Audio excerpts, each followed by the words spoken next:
America's marriage doctor is here with a checklist to answer the age-old question, is my mate the right match for me? Bit late for that, don't you think? Yeah. Plus, America's marriage doctor is here. Answers to the age-old question, is my mate the right match for me? We'll answer it for you.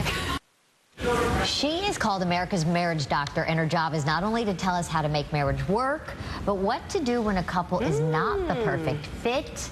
But you've already tied the knot, so she's got a fix for that. Which I'm so glad, because I was a little worried. Dr. Jacqueline Del Rosario is here with answers to the question, is my mate the right match for me? And if you've been married for 17, 18 years, you might say, well, it's too late to find that out now. It's never too late. I love hearing that. Because there's solutions that we can put into practice to kind of get you back on the right track. Get us on track. Not, if you've married a knucklehead, though. Oh, yeah. There's no fit in a knucklehead. You said a very interesting phrase. You said the idea of renegotiating the terms of your marriage? Absolutely. What do you mean? Well, because when you're first married, you have these anticipated goals. We're going to do this, we're going to go here, we're going to accomplish that. Yeah. Well, after you've had a long bout at attempting to do those things, there's a period that you begin to reassess. Have I accomplished that?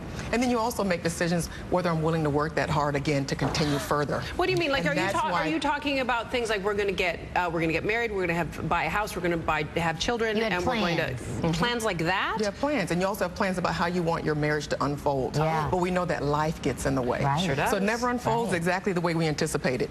So now that it has not, what do we do with what we have? Okay. And so what you'll find is many years into the marriage, a lot of people will decide, I don't want to work that hard anymore. I don't know that I want that. It doesn't matter now like it mattered when we first got married. But they don't discuss it. That's the problem. Are we in a culture now, we've talked about this before, the idea, and maybe it's because of all the online stuff, there's a bigger, better deal for me just around the corner. That's called the greener grass syndrome. Okay. Listen, water your own grass. Thank you. If you put some fertilizer on it, you can have green grass too. Yeah. And the neighbor's grass is really never, in truth, greener than yours. Going to be that good. Yeah, it's not. Okay, let's kind of maybe go back to the beginning too. Let's say you're not married yet. Let's say you're looking for that perfect partner or that perfect person.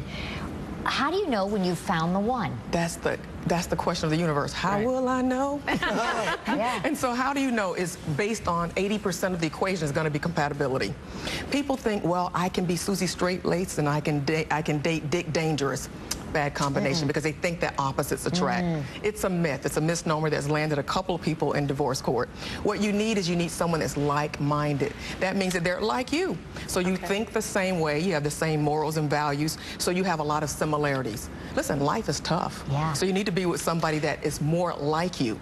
The opposite can be in your temperament. I am, as you can tell, high-strung, right? My husband's laid back. Oh, I didn't come off that way? No, not at all. Oh, I'm so... I didn't feel like I just feel you're talking to some high-strung people, though. Well, you know, I'm Machine Gun Kelly. My husband's like, trot.